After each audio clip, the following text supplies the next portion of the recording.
Welcome back.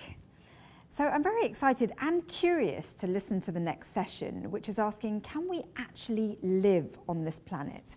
The session takes an in-depth dive, exploring how our changing climate is affecting our health and that of generations to come. It's my pleasure to welcome back Professor Gavin Shaddock to explore this question alongside his panel of speakers. Over to you, Gavin.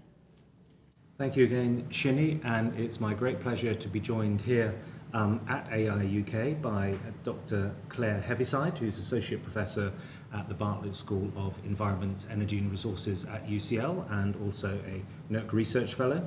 And remotely, we'll be joined by Professor Dave Topping from the University of Manchester, where Dave is Professor of Digital Environment, and Professor Antonio Gasparini from the London School of Hygiene and Tropical Medicine, where Antonio is Professor of Biostatistics and Epidemiology.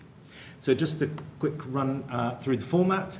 There will be a series of introductory presentations from Claire, then Dave, and then Antonio.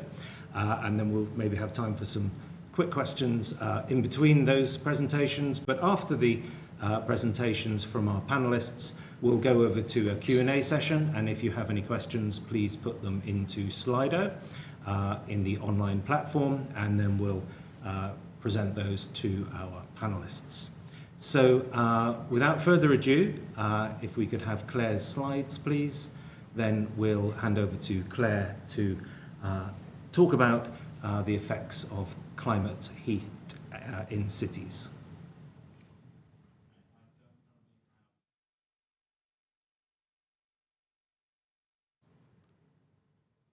Okay, so hello, I'm Claire Heavyside. I'm going to be talking about climate change and health, but specifically in cities and ways which we can mitigate health effects of heat in cities. So a lot of the work that we do, basically, we want to understand the additional pressures of the urban environment on people's health, and we're interested in interventions which minimise the health impacts of overheating. So as you're probably aware, heat and cold cause health effects in many different ways. So extreme heat is it can lead to things like increased risk of hospitalisation. It can exacerbate existing illnesses, particularly cardiovascular illness, respiratory illness.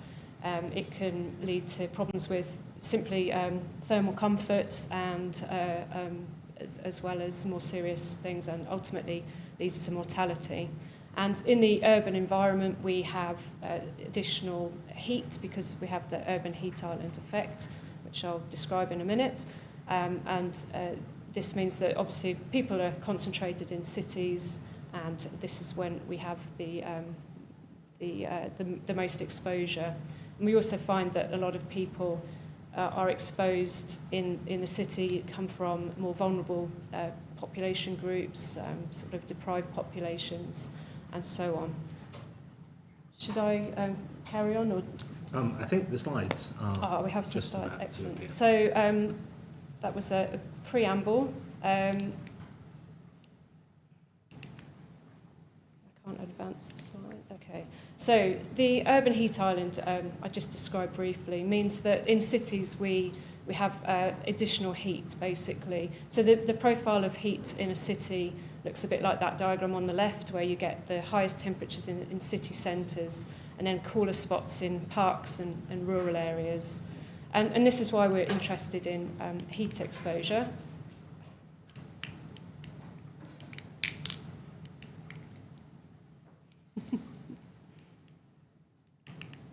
Could someone advance the slide, possibly? Okay, there we go. Thank you. So we use global climate models because they're extremely useful for lots of our research. But in this circumstance, actually, we can't use them in the same way because they're designed for global coverage, so they don't, in fact, resolve small things like cities. So we tend to rely more on regional models. So, for example, if we get to a smaller we look at a smaller geographical area and we trade off that with a higher resolution model output. So, for example, if you look at the bottom right, we have a regional model at 25 kilometres focused over the UK, and you can see the kind of 25 kilometre grid cells. And then if you move to more like a 1 kilometre resolution model, you can then start to really see the impacts of cities, which are not picked up in the coarser resolution models. So at 1 kilometre, we see spatial variation in temperature. Okay, so this is the kind of modelling we do at 1 kilometre resolution, but in order to run these kind of models, we need lots of input data to make sure that we are accurately modelling the urban environment. And because the urban environment influences the weather so much, we spend a lot of time getting this kind of input data right. So what we're doing is we're using a local climate zone classification scheme, which is relatively new. In the old days, we had one urban climate classification, and now we have up to 10 different urban environment categories. And you can see on the left, each colour represents a different local climate zone, basically. And the little black dots there represent citizen weather stations, which is a new kind of growing data set where we can that we're starting to use basically to test how well our model is working. And we can also apply the local climate zone mapping to anywhere really in the world, and that's one of the great advantages. So, for example, in Kampala, quite a different city from London, but we can still use this scheme and pick up things like informal settlements as well. And the way that the maps are put together is basically machine learning techniques using lots of different satellite data and so on. So once we get all our input data, we can run our regional model and get an idea of the urban heat island intensities. So here's London for averaged over a week during a heat wave in 2018. And the other good thing we can do within our model is that we can, on the subgrid scale, we can manipulate buildings and things like size and shape of buildings and also materials. And then we feed that back into the model and then see how this affects the urban heat island and ultimately how it affects people's health. And just to give you an example of work we've done for the West Midlands, which includes Birmingham, we've modelled the urban heat island. We found that the urban heat island effect reaches up to about 10 degrees. And we looked at the health impacts, and we've estimated that the urban heat island could be responsible for up to about half of the heat-related mortality. And we can manipulate the buildings, as I said, so we've actually put on cool roofs, which are reflective roof surfaces, and had a look at what impact that had on temperatures, and found that they're pretty effective at reducing maximum daytime temperatures, particularly on commercial buildings, and they reduce the heat-related mortality a little bit. We also looked in winter seasons and found that there didn't seem to be any sort of negative impacts in winter. And then finally, just to talk about green roofs as well as cool roofs. Okay, so we're looking across London and trying to see where green roofs currently exist and what kind of buildings they're on. We're also interested, obviously, how much of a difference do they make, both to the outdoor temperature but also indoor temperatures, and potentially where could they be put on other buildings in London. And again, we use lots of different data sources, cross-referencing. We use things like LiDAR and images, and again, applying machine learning to sort of classify things. And that's all I'll say, really. So just to summarise, we're interested in the urban heat island and other sort of hazards, environmental hazards in cities, and potentially how we can reduce the negative health impacts. So thank you. Thank you, Claire. That's brilliant. I wonder if I could just ask a quick question before we move to Dave. You showed green roofs. Are there any other kind of mitigation strategies, and how would your work kind of feed into informing those? Yes, so green roofs, cool roofs as well, but they could be different materials with different sort of thermal properties. Vegetation, it doesn't have to be a green roof. You see things like green walls, but just also greening outside space.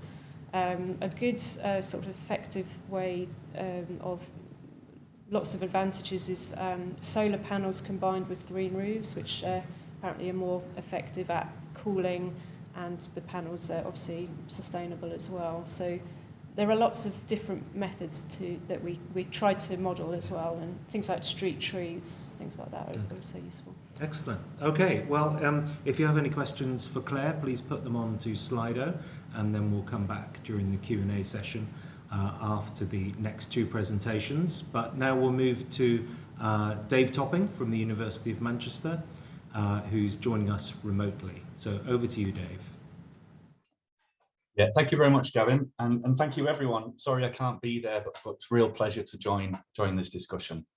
Okay, so I work at the University of Manchester. I'm traditionally an atmospheric scientist. My background is in building computational models of atmospheric composition, but I'm going to focus very briefly in this talk about data-driven insights into cleaner air, and I think where we're going, and hopefully stimulate some debate between us all.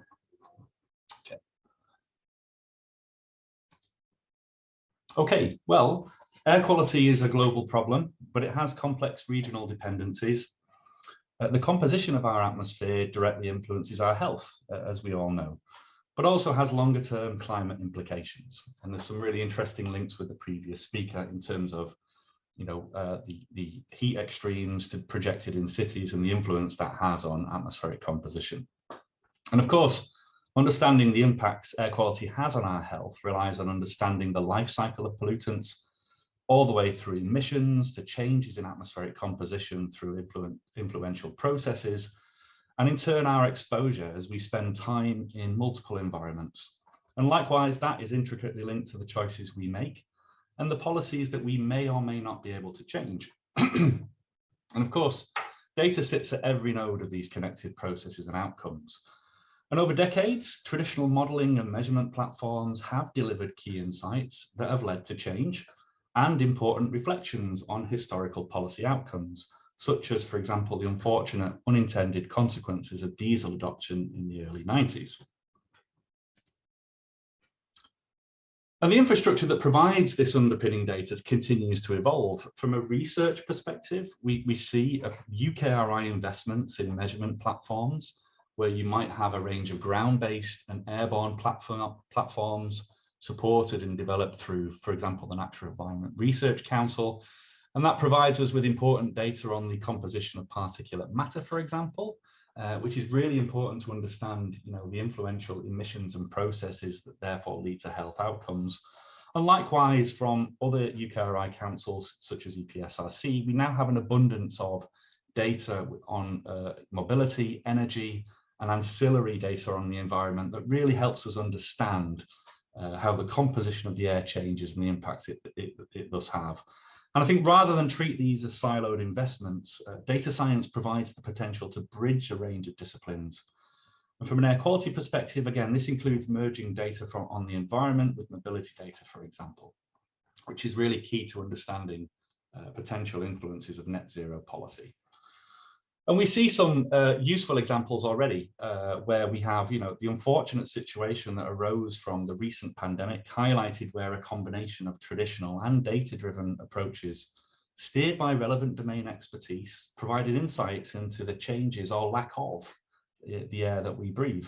And in this example, we see the use of time series forecasting techniques that integrates local traffic data in Manchester, the ability of those to capture that reduction in nitrogen dioxide, but where it failed to capture that reduction, we had support from traditional process-driven regional models that told us that the air was simply coming from background sources under easterly flows. And of course, from a particulate matter perspective in the UK, we didn't see a change in PM levels, but through research-grade instrumentation, we did see a change in signatures that related to our changing behaviour. And some of those are listed here, such as wood burning signature increases during the evening, major moorland fire contributions, and high concentrations of ammonium nitrate and sulfate observed during easterly and southerly winds during stagnant air. So again, accessibility to the metrics that tell us more about the air we're breathing is really important to understand the impacts of the changes we make. And you can find multiple instances in the literature where we see the use of emerging data science methodologies to really deliver that information to a range of different stakeholders. This is just another example where we've worked with an instrument manufacturer to deliver the UK's first real-time pollen counts into the Manchester Eye, a city platform.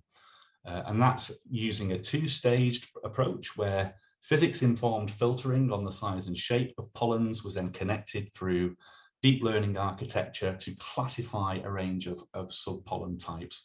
So that's a combination of not only machine learning methodologies, but delivering that data into an open data platform. And if you spend time looking at these important developments, more broadly, we now see the emergence of digital twin narratives, and digital twins do provide a natural focus at the air quality and health nexus, where it might otherwise be difficult to develop these end-to-end models of emissions to outcomes using traditional modeling techniques. But it does leave us with a range of questions, I think, to try and address. From an opportunity perspective, we have the potential for higher resolution source and process identification at the edge. So really pulling out more information from these detailed, often mass spectral instruments deployed across a range of environments in the UK and globally. Hyperlocal forecasting, these time series forecasting techniques not only allow us to ingest ancillary data on mobility and other products, but also take away a lot of the dependencies on, for example, high performance computing architectures to deliver those tools to a range of stakeholders that have access to, I guess, lower power compute methodologies. We see hybrid machine learning process-driven models being rewritten already. Physics-informed machine learning is important in terms of embedding that provenance in the outcomes of those models. And also that might have an additional impact of improving energy efficiency for high-performance simulations. But we do have infrastructural needs. We need to have an important open narrative around how do we maintain data platforms? How do we develop standardized metadata? Where are the labeled data sets for us to really profile the usefulness of these techniques to detect that local change? We need to understand resilience. If we're embedding digital twins at a policy level, we need to make sure that they're giving the right answers for the right reasons. And then, of course, that links into wider digital training, but I'll stop there.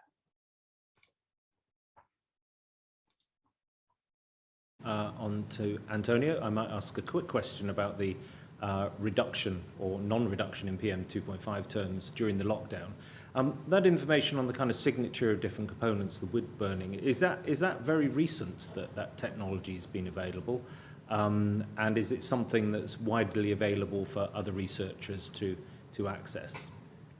Oh, it's a great question. It's actually, these are technologies that have been around for a relatively long time, but have been within the hands of kind of, I guess, a specialized research domain. They're expensive and not able to be deployed in a network setting in the sense that there's still that manual interpretation needed. But I guess this is where we need to think about how we do integrate that data and deliver that data to more stakeholders. Okay, thank you very much. Any questions for Dave? Remember, pop them into Slido and we'll come back during the Q&A after we've heard from Antonio, who looks to be enjoying some pretty good weather outside. So over to you, Antonio. Oh, yes, thanks, Gavin. Oh, well, yes, I had a few issues with my Wi-Fi at home, so I'm here in the nice London Park. I hope nothing unpleasant happens. Actually, I'm enjoying the weather, as you can see. Well, my talk is about mapping air pollution across space and time in Great Britain. It is heavily connected with this session because, well, air pollution is another very important environmental stressors that it's intimately connected with different socioeconomic pathways that we can take in the future, and therefore our exposure now and in the future, of course, can depend about policies that we take on climate. Now, today I'm presenting some work that we have done about developing these machine learning method for mapping air pollution with an example of applications in Great Britain. So Okay, so how we usually assess environmental exposure is really simple. Traditionally we used monitors, but of course these monitors are not located everywhere, and they are, of course, they are not covering the whole population, but are there mostly for air quality monitoring purposes. They're not supposed to provide a representative picture of the exposure of the population. And therefore there is a partial coverage. For example, we can see in here that London is very well covered, other cities partly so, but many of, for example, the rural areas, but we know very little from monitors what is the exposure to air pollution there. In addition, of course, you have the idea of connecting this data with health, which is what I do usually with a data set to establish some risk associations. And of course, there is a misalignment between the exposure that we measure in one place and the exposure, the real exposure of other people that are linked to an increase in different health outcomes. So lately, of course, different exposure assessment methods have been produced and developed, and David, the previous speaker, has spoken very nicely about the atmospheric chemistry models. Of course, these are very good ways to map the entire regions to have a complete coverage. But of course, as David says, this is still in development. It works really well at large scale, but it struggles sometimes to capture small scale differences. A different method is land use regression, in which you actually use empirical data to build a prediction model based on some predictors, and I listed a few here: highways, elevation, and population density, and therefore you are able then to spatialize in a way to predict elsewhere. Of course, it's very simple to apply and can be tailored to small scales, but usually it has very low performances, meaning it fails maybe to provide appropriate measurements everywhere about the potential exposure to air pollution. One of the last player coming in is satellite instruments through remote sensing. Of course, these can be also high resolution. They measure pretty much everything, but they have still some drawback, meaning it's mostly indirect measurements, especially for PM, particulate matter. It measures the total column, meaning it doesn't give you immediately an idea of the concentration where we breathe air in a way, and there are a lot of missings due to cloudiness. So what we thought is about combining in a way these different sources in a more developed method to reconstruct levels of PM 2.5 and PM 10 particulate matter at two different sizes, daily level across the United Kingdom, actually Great Britain for sure, at a very fine grid, 1 kilometer. So the analysis combines spatial and spatial temporal variables and uses machine learning algorithms to build this prediction model that can, in a way, be a step ahead of the traditional land use regression.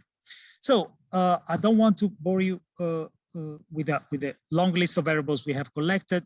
We just point out we have a target variable, which is the actual observed PM10 and PM2.5 from monitors. And then we have a long list of spatial and spatial temporal predictors. Some of them we have already mentioned. For example, there are data from atmospheric chemistry models, data from remote sensing, from specific satellites, but also, of course, meteorological variables from chromatography analysis models, in addition to spatial predictors. For example, topographical variables, population density, road density and length of traffic, and many other different variables. So what we did, this was the design, was try to combine the information from all these spatial predictors to predict in a way the location of the monitors as our target variable, and therefore to build this prediction model that can be used to predict the PM 2.5 and PM 10 concentrations everywhere. And in the first instance, we used a random forest model for a very simple reason that it has some properties that can deal very efficiently with the collinearity between multiple variables, and also select through different importance indices, different variables to in a way play a part in our model, and therefore we use a cross-validation technique to measure the score R-square, which is a measure of the performance of the model. So we apply this model. Of course, it's a big study, so I'm not going through all the results, but we reached a quite good R-square. The R-square goes from 0 to 1, and we reached on average throughout all the years an R-square of 0.76, which is a very good performance if compared to previous models. And and also we must say this is can be improved quite a lot through some extensions I'm discussing later. Just to give an idea of what we get a full spatial temporal maps of, in this case, PM2.5 throughout Great Britain, and you can see in the maps on top the different concentrations across the three countries, Wales, England, and Scotland, in 3 different days. So showing that there is a huge temporal, but also geographical differences in concentrations, and also some zoom maps in London on the bottom, showing that also the model is very good also picking up small scale differences. In here, I'm also showing a series for 3 different monitors of observed data in red, and the prediction from the model, and in 3 different locations, 3 different stations, let's say a more remote station, a traffic station in London, and also another station, let's say a semi-urban area in Dundee. And you can see that for each of them, the model is quite good at reconstructing the actual series. So there are some planned extensions. In particular, of course, you can identify a different set of, well, additional predictors that can be good at understanding the spatial or temporal differences in concentrations. Of course, you can use alternative machine learning algorithms.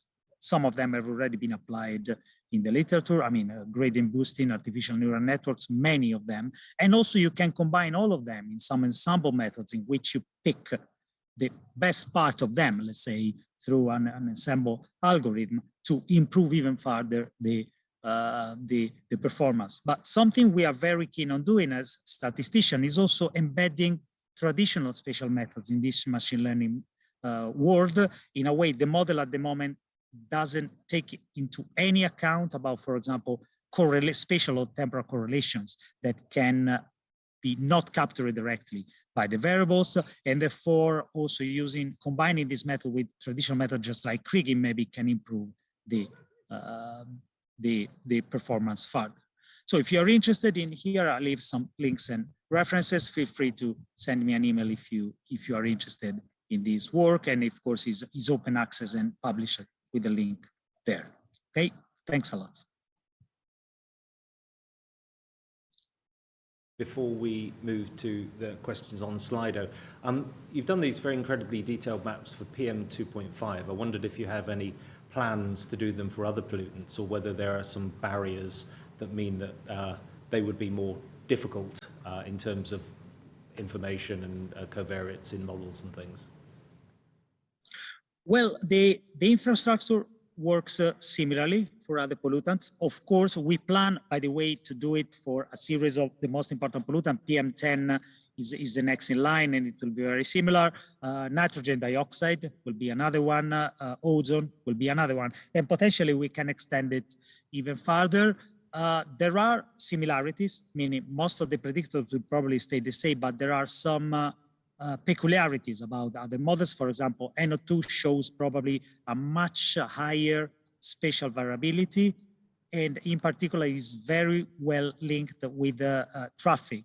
And therefore we are keen also to include information, spatial and temporal, about traffic flows or traffic emissions directly for roads. And of course we can do a better job in defining some variables connected to the road grid and type of roads that we have already done to some extent, but it can be improved further. In addition to that, of course, there will be different types of measurements, for example, for atmospheric models, chemistry models, and in particular from satellite measurements.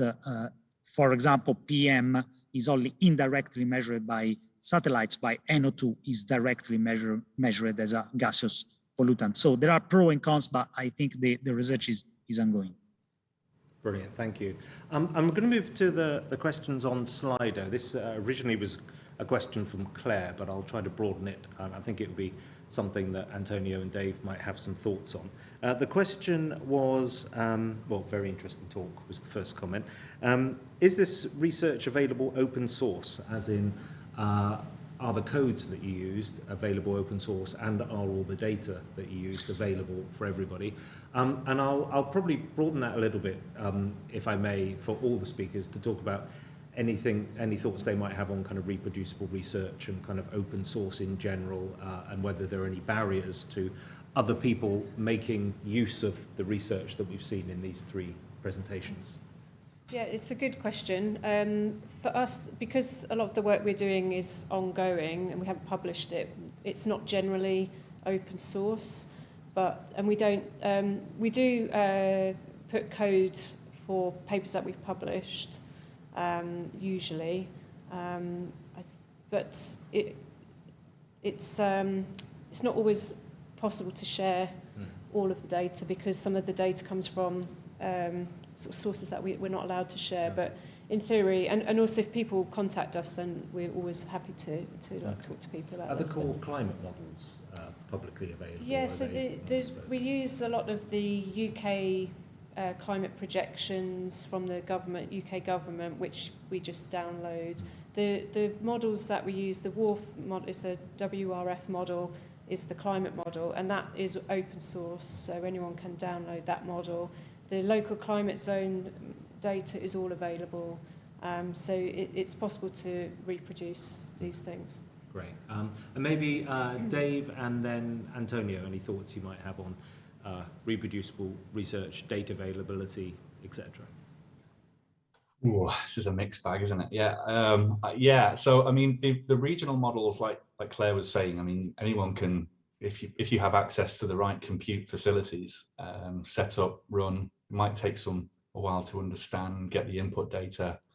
Likewise with these time series forecasting techniques, I mean, there's quite a lot of power there, isn't there, in shifting, the ability to actually fit some of these models and project outcomes from anyone that has access to a good enough edge device. I would say that access to environmental data across cities is not ideal from a perspective of it's very hard to maintain data platforms, and on top of that, there is often lack of detail in the provenance in some of the data that you can have access to, whether there's been appropriate calibration checks. So I don't think we're quite there yet, but I'll leave it to Antonio to follow on, because I think there's lots of issues we could talk through here. Absolutely. Well, thanks, David. Well, I think regarding reproducible research and open access data, I don't think we are anywhere near where we would like to be. I'll be honest with you. Mostly, I think the problem is cultural, I guess, meaning there's no recognition that, at least for me, any publicly funded research and output from research should be made public, with some constraints, of course, that Claire mentioned about data confidentiality. Regarding the work we are doing, I think it's important that these data are made available, because it's a big data set, but it can be used in many different ways from different researchers. But just to give you an idea, these are 230,000 observations for each day, for several years, for several pollutants. So we are seeking funding to establish a repository which will be, first of all, documented, and also will allow people to share this data much better. But my approach will be to release this data in full, given in this case there's no sensitivity issues, and hopefully we will do that very soon. And thinking about the title of this session, which is related to our health, I was wondering whether there are any kind of co-benefits from maybe addressing issues of heat, and actually then because of the underlying atmospheric science and also the causes that we see a reduction in air pollution. Dave mentioned, I think, the opposite happening, moving to more of a diesel fleet and having increased PM, which was an unintended consequence. So I wonder if any of you had any thoughts on the kind of cascading benefits, really, of kind of addressing and mitigating environmental stressors. And I wonder, in order, maybe if we could start with Claire, because she sat next to me, and then maybe Antonio and Dave. Yeah, so co-benefits is a key concept that people try to promote. So if we can reduce greenhouse gases but improve health at the same time, that's kind of the big aim. So things like green space, increasing green space has this co-benefit that it's a store of carbon, and but also it reduces heat in the city. But there are also lots of well-being aspects for green space. So people who live near green space are healthier and happier. People tend to walk and cycle a lot more if there's more greenery around. So that's a kind of a basic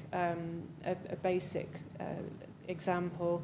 There's things like if we have more green space, we have less traffic closer to people, which obviously is good for air pollution, and certain species of vegetation can absorb some air pollution. So all of these things have kind of multiple benefits, and I'm sure that the other two speakers will have some other ideas. Yeah, Antonio, any thoughts?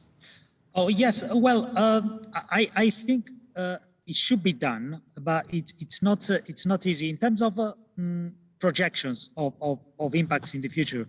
Of course, usually we build very simplified scenarios and probably focusing on one stressor at each time, not because we want definitely that to be, but because it's very difficult to do otherwise. But the field, I think, is moving towards a definition of more complex, let's say, composite scenarios in which not just one stressor is changing in terms of exposure to the population, but many of them.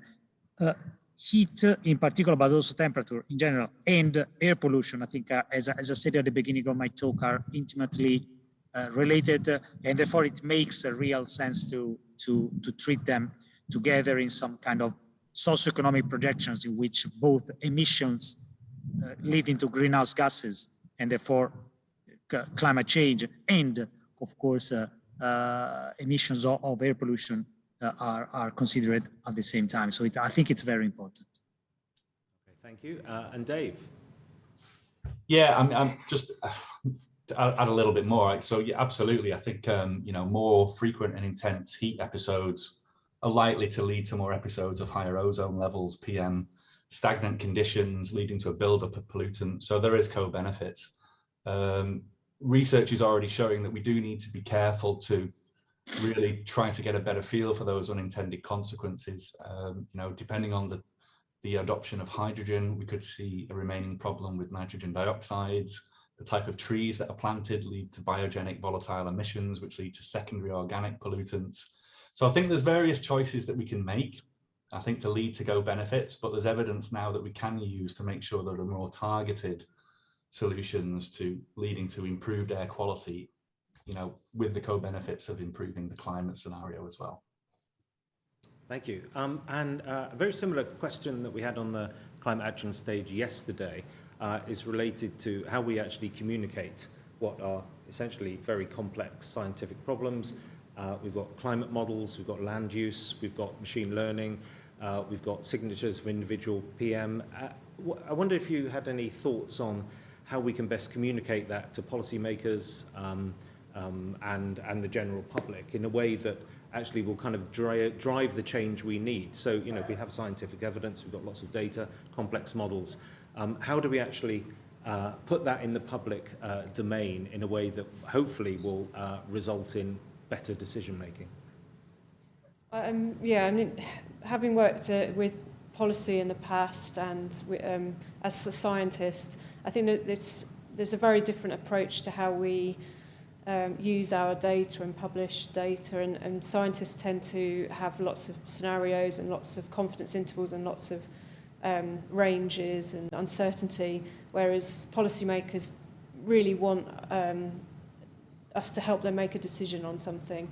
So in the past, we've certainly found that if you can really summarise things very clearly, it definitely gets absorbed more. So we've always tried to think about what the key messages from the research, but also, as well as just telling the policymakers our results, then they have to be involved right from early stages. So getting them involved. People like the Greater London Authority are very interested in retrofitting, green roofs and cool roofs in London. So we try to work with them to find out what kind of questions they want answered as well. Okay, brilliant. And maybe Antonio and then Dave. Oh yes. Well, I think it's very important, especially the changing landscape, let's say, of how we make policies and how we communicate results, and we discuss about, we make decisions in a way. There are two levels here. One is to the general public, and I would say that we need to make more efforts in this sense to make the data and results more easily accessible and interpretable also to a lay audience, and this can be done in different ways. I've seen, for example, applications of say web tools, etc., through which you can easily summarize and display data, for example, on air pollution or temperature, and this makes easier for people to access them, and also makes politicians, let's say, more accountable, or decision makers more accountable. The other level is also researchers. We struggle, especially until a few years ago, with accessing the data ourselves, because the infrastructure was there, but it was so technical that unless you had a very specialized set of skills, it was difficult. Now it's becoming easier, and therefore, as David and also Claire mentioned, it's much easier for people from different, let's say, research areas to access this kind of data. Okay, and Dave. Yeah, I think this is a really important issue. I mean, I'm just focusing on the local government and community interface alone. I think we shouldn't be scared of getting trust in data right. However we deliver that data to the community, because at the end of the day, the political will come from that nexus. And with, for example, the rollout of the clean air zones, there's already evidence that if you look at the trust and the provenance in the data retrospectively, you can really set those discussions back. So I think that I would make that center stage of those discussions as well. What the data is showing, how we trust it, where it's come from.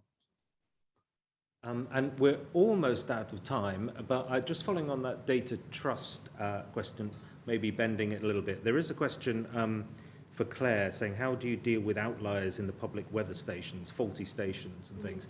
And without wanting to say rubbish in, rubbish out, I wondered if we could expand on that kind of data trust issue in the kind of, well, if we have bias measurements and we put them through fancy models, we're going to get biased answers. How can we best ensure that the policymakers actually do have trust on these quite complex, and in the case of machine learning, often an AI, often black box models? Yeah, we use a lot of, so we have the Met Office weather stations, which are kind of considered, very good quality and very well checked. So we kind of consider them to be the gold standard, but there are not very many of them. And then you have the, on this kind of other end of the scale, we've started using these citizen weather stations, which are, any public people just buy a weather station and upload the data. And they're more plentiful, but we can't really trust the quality. So when we do actually, we don't just take that data and assume it's okay. We do quite a lot of data cleaning. There are tools set up to, you can measure the distance, if you've got a trusted Met Office site and then you've got a number of citizen stations around, there are sort of methods that you can use to weed out the data you don't really trust. So it's too much data can be counterproductive sometimes. So yeah, it's quite important to make sure. And maybe then to Dave and Antonio, and maybe slipping in the idea of data from citizen science and different sources and different levels of quality.